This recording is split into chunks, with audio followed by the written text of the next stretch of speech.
in the heart of a quiet village nestled between rolling hills and a sparkling lake lived a little girl named Luna. Now Luna was a curious girl with a wild imagination and a thirst for adventure. But her favorite place in the whole wide world was her backyard. Every evening after dinner, when the sun had set and the fireflies started to glow, Luna would run barefoot through the tall grass, twirling and leaping like a playful kitten. One night as she was playing, she looked up and saw something that made her stop in her tracks. The moon, which was full and round like a giant silver coin in the sky, seemed to be smiling down at her. "Hello," Luna whispered, half expecting the moon to wink. Just then, a soft, gentle voice echoed in her mind,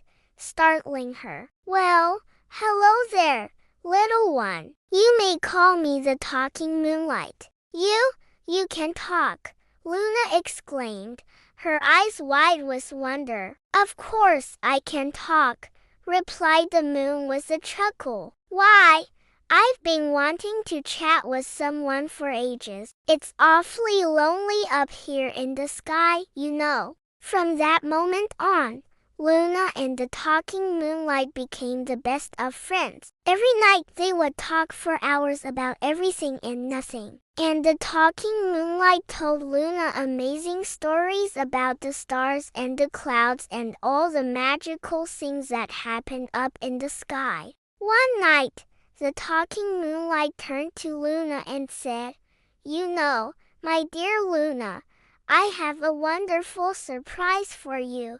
"Oh, what is it?" Luna asked eagerly. The talking Moonlight said, "I want to take you on an adventure to the Sky Library. Have you ever heard of it? It's a secret place where every star has a story and every story has a song." "A library in the sky," Luna breathed, her eyes sparkling with excitement. "It sounds magical."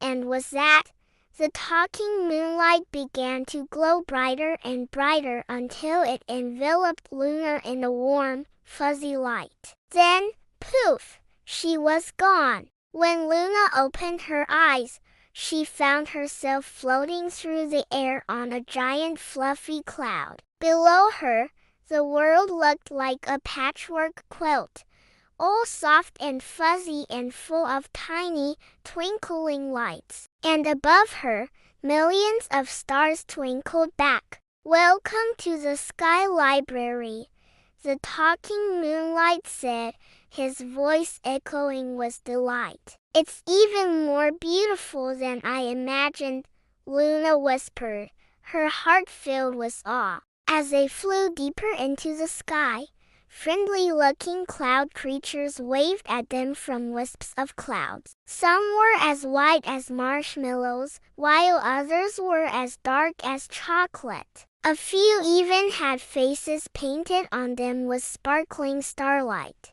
"Hello, Luna," boomed a voice, and Luna turned to see a massive cloud creature with a booming laugh and a heart-shaped face. "I am the keeper of stories. Welcome to the Sky Library." The keeper of stories showed them the most amazing things, like shooting stars that left trails of stardust in their wake and planets made of spun sugar and candy floss. He even took them to a place where rainbows were born, shimmering arches of color that stretched from one end of the sky to the other. But soon it was time to go. The keeper of stories led them to a star that was as big and bright as the sun. "Here we are," he said, his voice filled with wonder. At the hard star, the keeper of stories opened the star and out stepped a tiny, shimmering creature with wings like a butterfly and eyes like stars.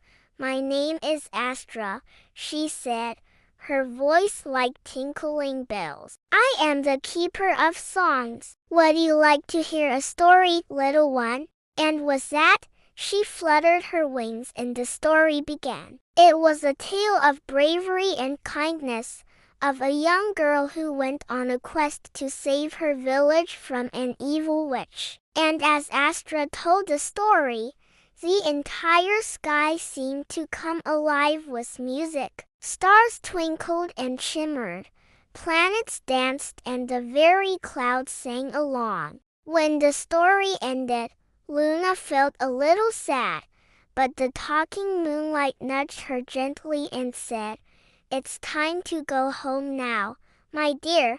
And with that, Astra fluttered over to the cloud that had brought them there, and poof, it vanished. When Luna opened her eyes, she was back in her backyard. The sun was just beginning to rise, painting the sky with hues of pink and orange. But Luna didn't feel like going back to bed. Instead, she raced to the village square where all the children had gathered for their morning games. "Did you know that the moon talks?" she exclaimed. And the children, wide-eyed with wonder, crowded around her as she told them all about her amazing adventure to the Sky Library. And that's the end of our story.